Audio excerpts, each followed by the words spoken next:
Hey there, it's Dr. Julie Slicener, and I've been getting a lot of questions lately about what protein powders I recommend. And the short answer is, not many and not very often. Why, you might ask? Well, let me explain. First of all, protein powders are not real food. They're a lab creation, like Frankenstein. They do not exist in nature. I haven't been able to make any from scratch in my kitchen. The process of making protein powder involves a shocking level of processing with chemicals and high temperatures, which decimates the enzymes and the protein from their original form.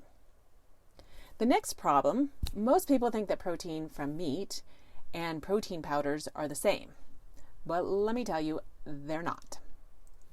Meat made by Mother Nature is pretty much perfect. It contains all the essential amino acids we need to survive. It's packed with vitamins, minerals, and most importantly, it comes with fat. In nature, protein is always combined with fats, which is not true for protein powders. Here's a fun fact.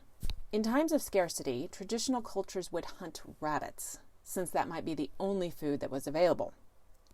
Rabbits are a very lean animal, and if that was the only food eaten, they would develop extreme fat hunger known as rabbit starvation. And if they weren't able to find any other fat from another source, they would develop diarrhea, headache, and vague discomforts. That just goes to show how important fat is in our diet. But that's not all. Protein powders also have other problems.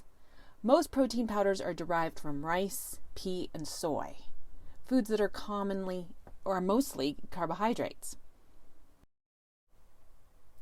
So how does an almost entirely carbohydrate food become a protein powder? This is laboratory magic and really actually a bit of a mystery to me. Also, these crops are often not organic, sometimes genetically modified, and are heavily laden with herbicides like Roundup, which is a probable carcinogen and causes leaky gut. Rice crops also contain a considerable amount of arsenic, definitely a carcinogen. And let's not forget the taste.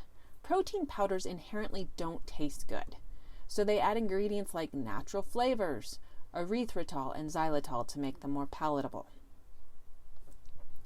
One last huge reason why I don't often recommend protein powders: many people are allergic or sensitive to the ingredients.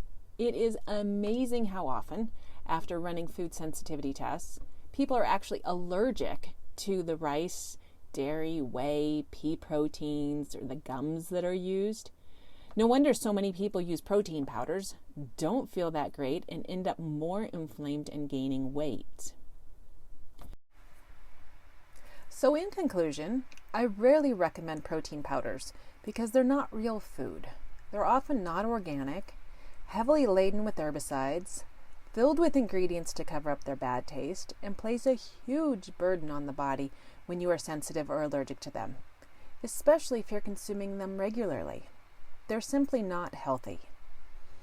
So what do I recommend? Just eat real food.